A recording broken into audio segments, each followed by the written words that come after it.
In Friday's Power Pool E, we see a morning matchup between Ironside and Truck Stop. Truck Stop came out strong with lots of big plays that kept their intensity at a very high level. Here we see Truck Stop tied at 5 apiece with this floating forehand from Alan Kolick to Brent Bellinger, who makes the grab between two Ironside defenders. The deep looks were clicking for Truck Stop as well. Here the lefty Ben Cohen has the disc on the sideline and throws a gorgeous inside-out backhand to the almost unmissable receiver that is Brian Stout. Despite trailing for the better part of the first half, Ironside was still right there with Truck Stop as Jacob Goldstein swings to Jeff Graham in the middle of the field where he breaks the mark, getting it to a wide-open Ryan Todd in the end zone to make it 7-6 Truck Stop. Truck Stop would take half up 2 as a swing to the middle of the field leads to Sean McComb's touchy over-the-top leading backhand to an outstretched Kevin Moldenhauer.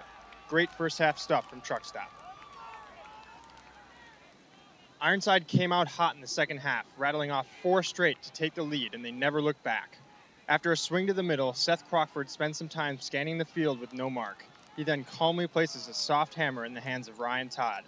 Ironside goes on to win 15-12.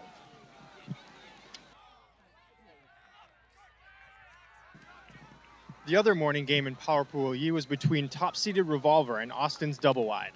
Both teams' offenses were looking good in the first half, and after some handler movement, Max Cook throws a great-looking cross-field forehand to Casey Hogg to tie it at 1s early. Revolver's offense looked equally capable as they worked the disc up the break side from Cahill to James to Mac Taylor on the sideline. Max sees the space and throws a beautiful inside-out forehand that leads Rasmussen into the end zone that makes it 2-1 Revolver.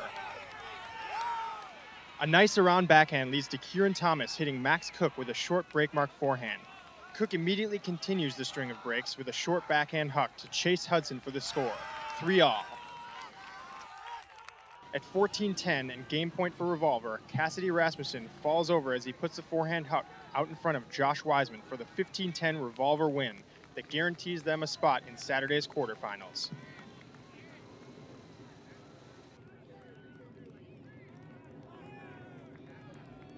In the second round of Power Pool F, Chain Lightning and Sockeye square off in probably the most intriguing matchup of the round. The first half saw lots of turnovers from both teams, but Chain looked better on O and their D was able to convert Sockey's turns into breaks. Here we see Chain's D score with a huck to Robert White, who gets his defender to go up too early and he reels in the goal. It's 7-4 Chain. On the following point, Sockey's O gets it back after a turn when Joe Sefton gets a crushing hand block, and Joe couldn't be more excited. Sockeye handler Tim Garrett picks up the disc and quickly finds Moses Rifkin with a nice little hammer just outside Chain's end zone. Moses gives a quick dump to the lefty Adam Holt, who throws a flat break to Sam C.K., who ironically will likely be playing for Chain next season.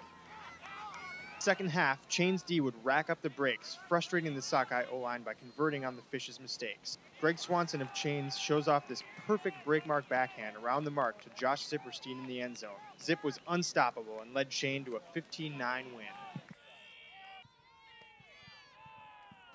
In the other Power Pool F game this round, we saw Johnny Bravo pitted against Ring of Fire. The first half of this game could only be described as a rout, as Ring would take a shocking 8-1 lead into halftime with this big step-around backhand from Jared Inselman to Brett Matsuka.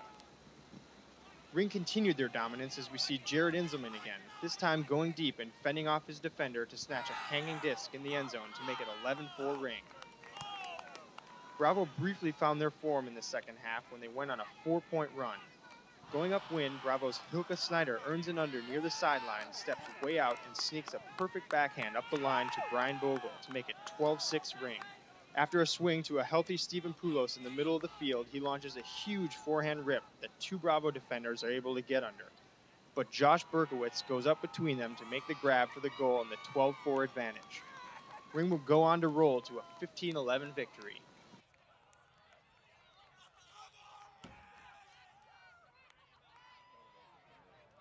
The last round of the day was the always exciting quarterfinals play-in games. In the first, we had Jam, who played up from Pool H, and Truck Stop, who lost both of his previous 2 games in Power Pool E. Brent Bellinger of Truck Stop breaks free early in the first half and runs down this perfect huck just outside Jam's end zone. Michael McAndrew catches up and makes a nice goal-scoring cut. Brian, Mr. Slam Stout, finds himself 15 yards outside the end zone with the disc, but Jam plays some great dump defense, shutting down 2 dump looks.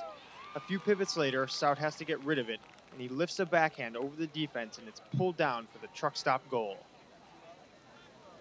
Though truck stop kept it relatively close in the first half, Jam ran away with it in the second. Here, Bart Watson pivots and hits Ron Kubalanza in the middle of the field. Ron unleashes a picture-perfect backhand out in front of Jonathan Hester, who makes the one-handed grab look easy. Jam would coast to a 15-8 win and a shot at Chain Lightning in Saturday's quarterfinals. In the other quarterfinal playing game is Goat, who played up from Pool G, and Johnny Bravo, who was winless in Power Pool F.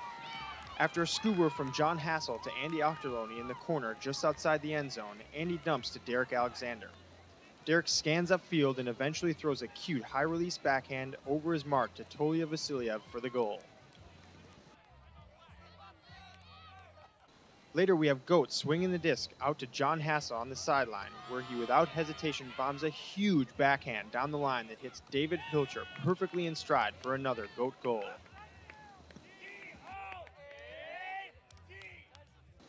The latter part of the second half was neck and neck, with both teams trading points. Julian Dahl has the disc in the center of the field about 10 yards outside the end zone as he waits for a cut to develop.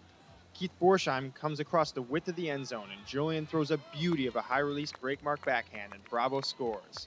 Bravo's D would break to win in an exciting 16-14 finish.